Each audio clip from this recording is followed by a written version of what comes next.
Bismillahirrahmanirrahim. Assalamualaikum warahmatullahi wabarakatuh. Baik, saya akan meneruskan kemarin mengenai object oriented programming. Kemarin sudah sampai pewarisan interface. Sekarang kita lewati beberapa case di sini, constant abstract class interface right. Kita masuk ke static method ya, dengan static property nanti. Kemudian sedikit mengenai namespace ya pada PHP. Baik, static method ya. Static method ini adalah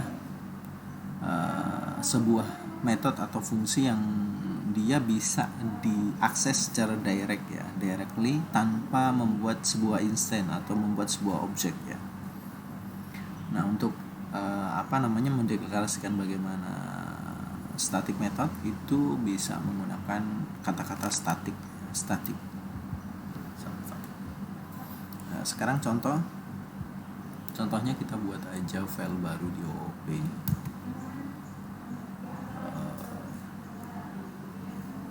File baru static lah, static PHP ya. Oke. Kita buat PHP. Kita buat kelas. Nah, ini dia. Kelas misalkan mobil ya. Extend kita hapus. Nah, kita hapus. Kita sekarang membuat sebuah function atau metode static ya. Function. Nah, di sini kita kasih name function misalkan chat ya. Kita kasih parameter di sini echo ya. Kemudian kita kasih ini adalah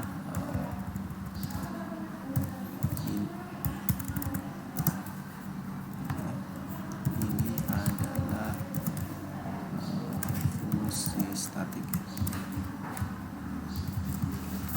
Sekarang kita bedanya dengan metode biasa, kita kasih kata-kata statik pada diantara ini access modifier dan kata-kata function ya. Kita kasih di statik. Oke. Bagaimana cara mengaksesnya di luar kelas? Langsung aja di sini mobil gitu ya. Kemudian chat.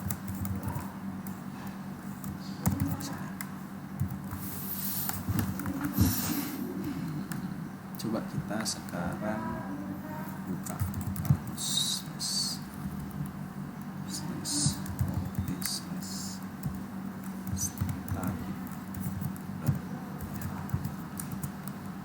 ini adalah fungsi static.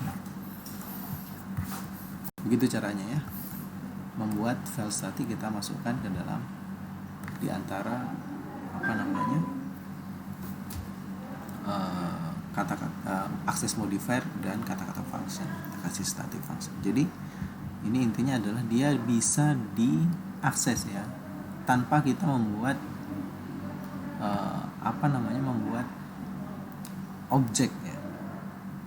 Harusnya kan biasanya seperti ini ya. Kalau kita buat objeknya M sama dengan new misalkan mobil. Kemudian kita akses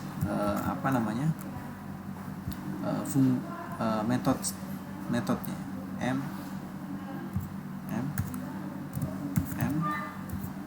adalah objek, kita kasih chat ya. Harus kan begini ya kan? Ini tanpa kita membuat sebuah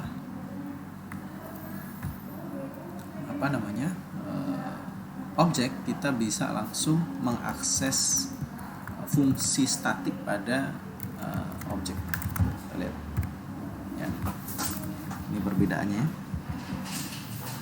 Ini dengan menggunakan titik dua kali di antara kelas dengan function statik ya. Kalau kita jabarkan begini, ini mobil ini adalah fungsi kelas, kemudian index.2, kemudian fungsi statiknya atau metode statiknya. Oke.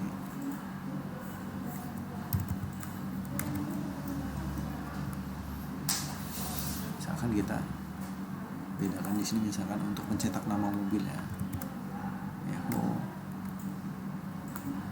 ya, mobil misalkan. Kemudian kita kasih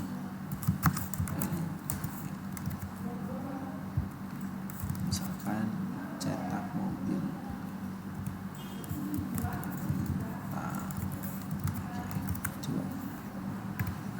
Mobil sama dengan Toyota. Oke, kita begitu ya cara mengakses sebuah public, membuat sebuah static function dan cara mengaksesnya. Bentuknya bisa apa aja sih? Akses modifier yang diberikan, kita bisa memberikannya sama ya perlakuannya. Misalkan kita kasih private atau protected. Kalau private protected bisa nggak? Harusnya tidak bisa, karena fungsinya karena protected tidak bisa diakses dari luar kelas ya. Harus public yang bisa diakses dari luar kelas. Berarti nanti static function ini dia hanya bisa diakses di dalam kelas itu sendiri atau di kelas turunannya ya. Kemudian bagaimana kalau private? Kalau private juga begitu, harusnya dia tidak bisa ya kan? Nah, tidak bisa karena walaupun dia bentuknya static function, tapi dia tidak bisa diakses lewat di luar objek karena kita kasih akses modifiernya bentuknya private. Yang bisa adalah public ya. Function ini protected ya. Saya kasih protected. Oke. Nah ya, kalau dia pakai ini bisa. Nah sekarang setelah metode kita akan coba properties. Sama, static property itu bisa dipanggil directnya langsung tanpa membuat instant, membuat sebuah objek pada kelasnya. Sama juga static properties ini dideklarasikan dengan kata-kata static yang ada di keyword ya. Sekarang kita coba kasih di sini misalkan plat ya, public misalkan public plat,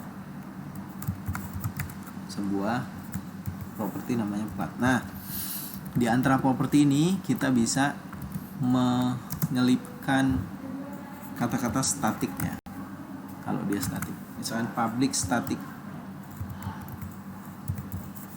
nomor ya, nomor kendaraan lah ya. Oke, nomor kendaraan ya. Oke, public static nomor kendaraan. Nah kita bisa langsung memberikan nomor kendaraannya berapa misalkan ya, mobil dengan nomor kendaraan misalkan nomor polisi ya. Nah, gitu misalkan di sini adalah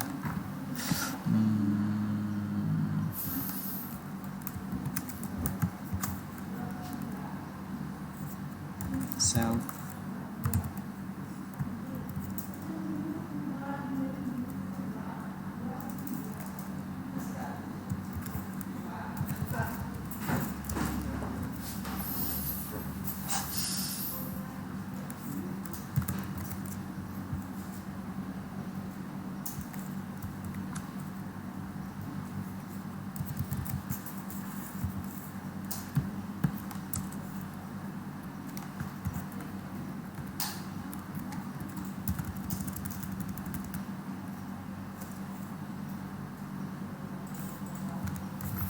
kita coba lihat cara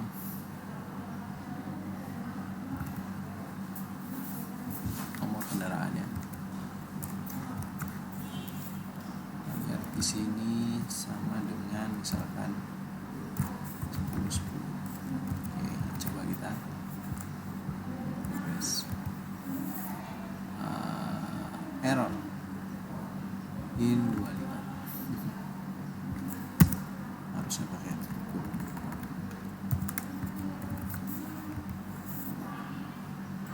metode. Berarti caranya kita lihat di sini.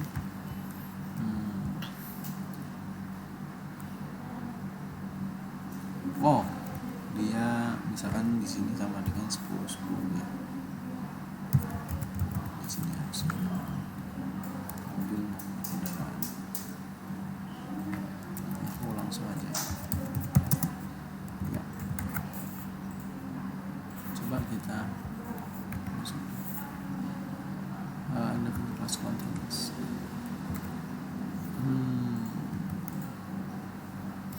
Kita lihat contohnya ya di static properties.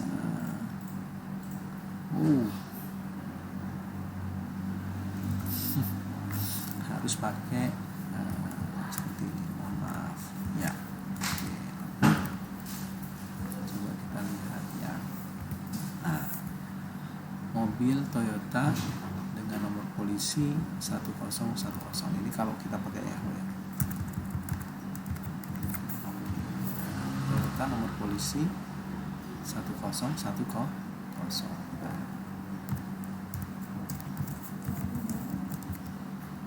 Ya, ini contoh kita bisa langsung mengakses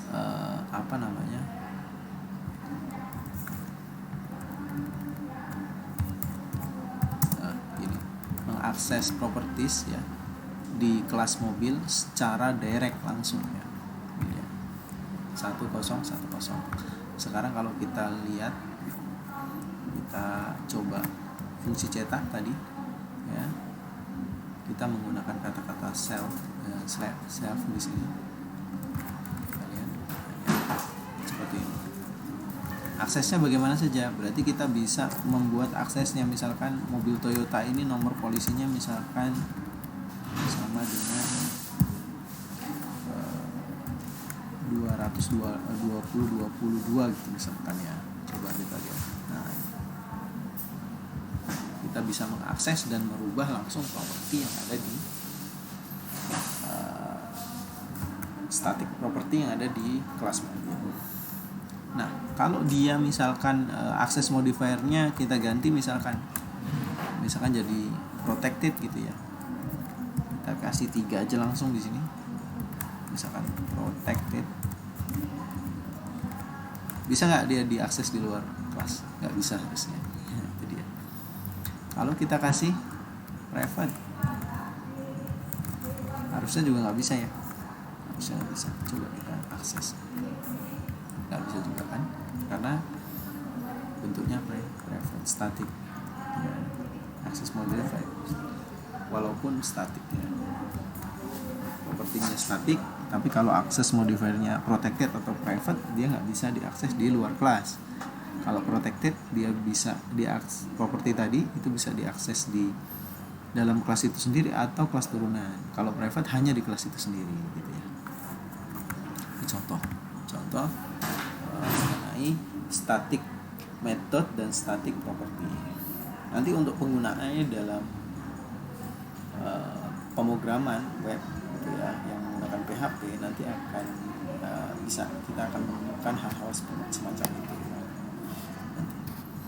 Oke, baik.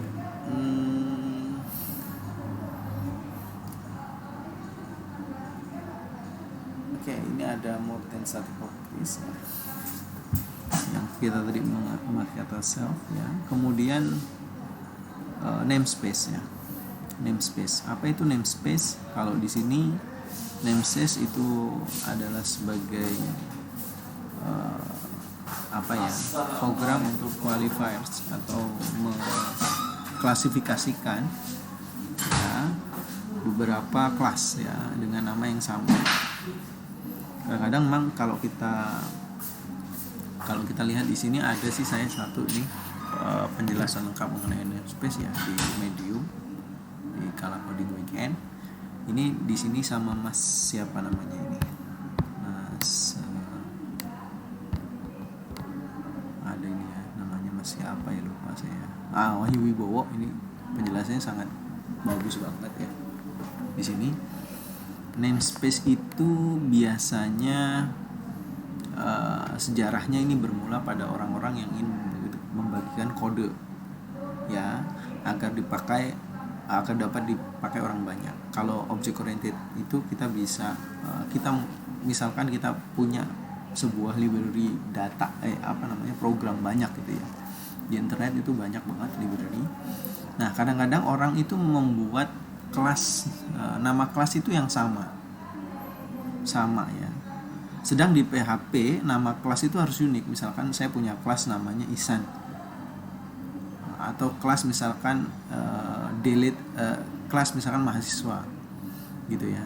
Nanti ada orang juga membuat kelas sama, tapi saya pengen programnya Mas itu ya, orang itu ada di project saya gitu dengan kelas yang sama. Nah, itu kalau kelasnya sama itu nanti akan konflik, dia nggak bisa. Nah, di sini jadi kita harus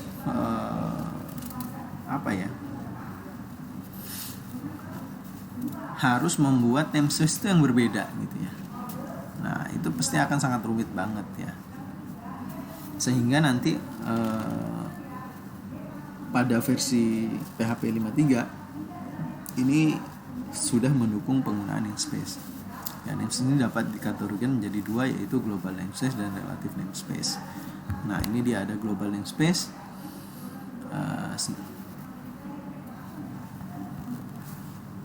Global namespace ya, yang kita gunakan sehari-hari. Kemudian ada relative namespace. Relative namespace itu adalah namespace yang dia sudah di hierarkial ya penamaannya, jadi dalam satu folder tertentu misalkan gitu. Kalau dibayangkan di sini sih kata dia namespace ada sebuah kabinet, masing-masing laci kabinet itu sudah ada pemiliknya. Jadi misalkan ini laci saya, ini laci kamu gitu ya. Tapi kita bisa menaruh apapun ya di dalam laci tadi. Misalkan saya itu punya tools untuk database, nanti Anda juga punya tools database. Nah, di dalam tools database ada add, edit, delete. Tapi add, edit punya saya, add, edit punya Anda gitu ya. Nah, itu dia banyak banget yang bisa dimasukkan. Jadi ketika ini kita bisa dapat dengan namespace ini, kita bisa mengkolaborasikan program-program orang untuk masuk ke dalam project kita. Itu namespace ya. Contoh kalau di W3 School, misalkan kita mendeklarasikan sebuah namespace-nya itu harus di atas biasanya ya. Kita coba di sini kasih sebuah file misalkan Budi misalkan budi.php.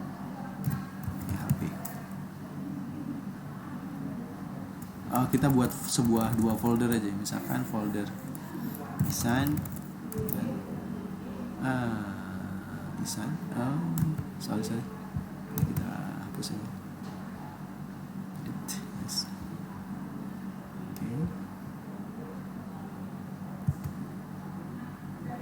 Kita buat folder namanya Isan misalkan. Isan. Ini folder namanya Budi. Oke. Oh, bukan di Isan. Foldernya di harusnya dia di OOP ya.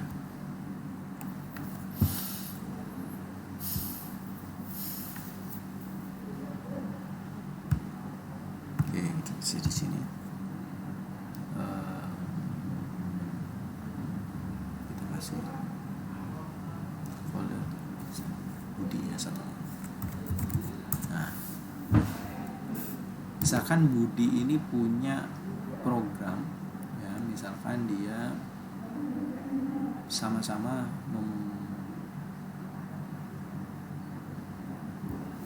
punya program kelas mobil lah ya, mobil.php gitu ya. Oke. Saya juga punya program namanya mobil. Begitu. Kelasnya namanya sama, kelas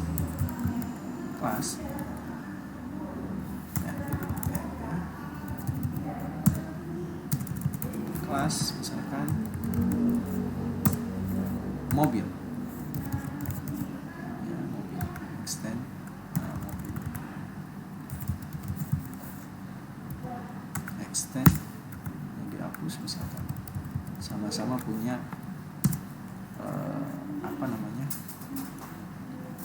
fungsi, misalkan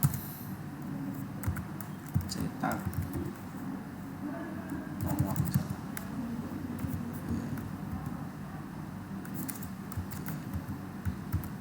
Misalkan nomor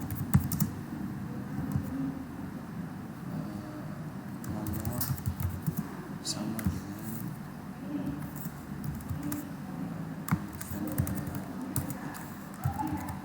kemudian sama juga si Budi Ihsan ini punya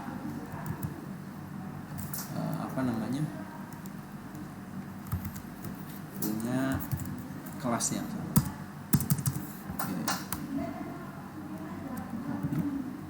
Kemudian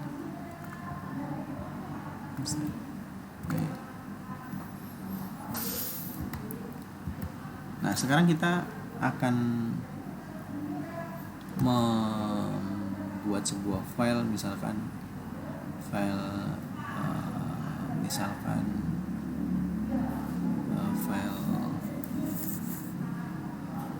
gabungan ya. Kita gabungkan kedua kelas tadi. Gabungan, oke. Sekarang include kita gabungkan kedua file, include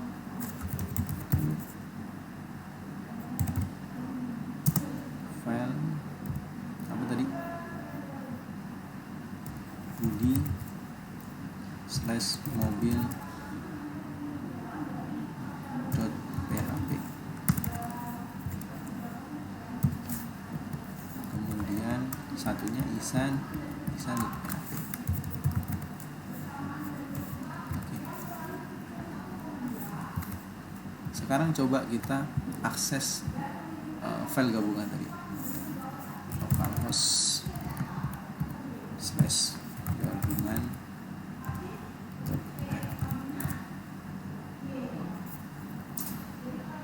OOP ya. Ya di sini pasti akan error dia. Budi mobil nggak ada. Oh salah nih ya. Ini pathnya harusnya begini aja. Oke, save.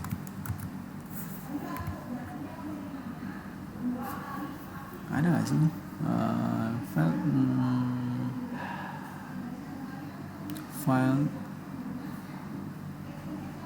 file gabungan PHP include Budi mobil. Oh mobil harusnya ini mobil. Oke, mobil di sini. Start ya. Coba. Ini ya.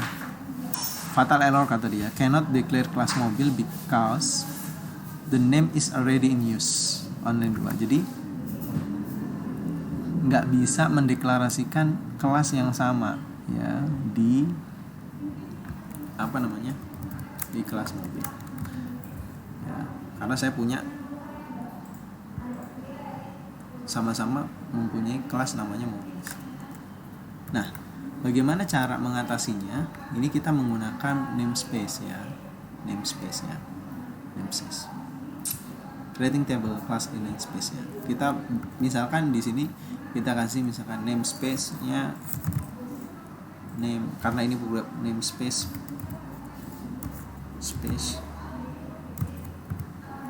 misalkan ini Budi gitu ya, programnya Budi. Nah ini kita kasih namespace bisa gitu. Sekarang coba kita lihat bisa kosong. Nah, bagaimana cara menggunakannya? Program punya Budi sama program punya Isan tadi ya, karena mengenal dengan namespace ya. Artinya ini kelas mobil ini adalah punya di lacinya Budi gitu ya, yang satunya adalah di lacinya Isan gitu ya, atau di folder Isan ya. Sekarang kita coba akses. Gimana cara aksesnya? Itu misalkan use langsung aja ya, name M misalkan adalah new Ihsan / mobil yang satunya N adalah new Budi mobil. Coba kita lihat. Oke. Sekarang kita coba. Nah, ini nomor mobil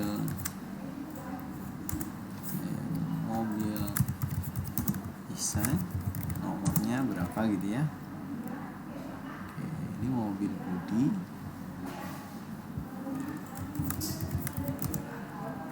Nomornya berapa gitu.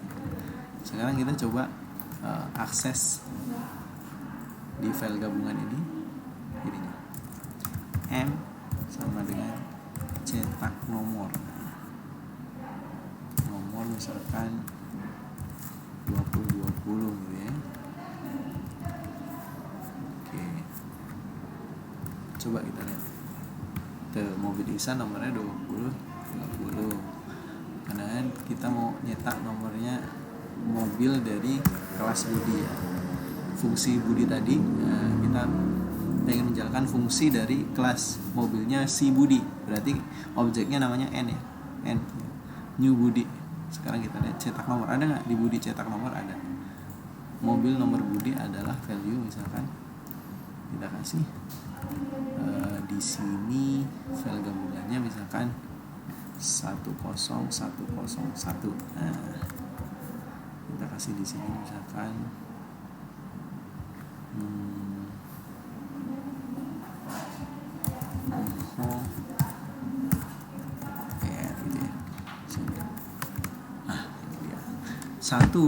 satu ini dihasilkan dari objek Ihsan, yang satunya dihasilkan objek Bu.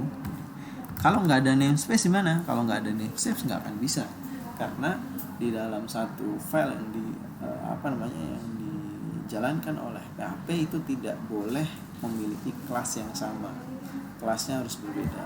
Nah, bagaimana kita membuat kelas yang sama tapi tidak error? Kita menggunakan namanya namespace ya. Namespace kita taruh di sebuah namespace. Oke, mungkin itu sih yang bisa saya sampaikan mengenai apa itu static method, kemudian property static property, dan namespace sedikit ya mengenai namespace. Nah, nanti yang kita akan gunakan ya, banyak kita gunakan dalam pemrograman web. Itu adalah contoh dan pengertian apa itu sebenarnya namespace, apa itu sebenarnya static method, apa itu sebenarnya properties, static properties. Itu yang bisa saya sampaikan. Saya akhiri. Assalamualaikum warahmatullahi wabarakatuh.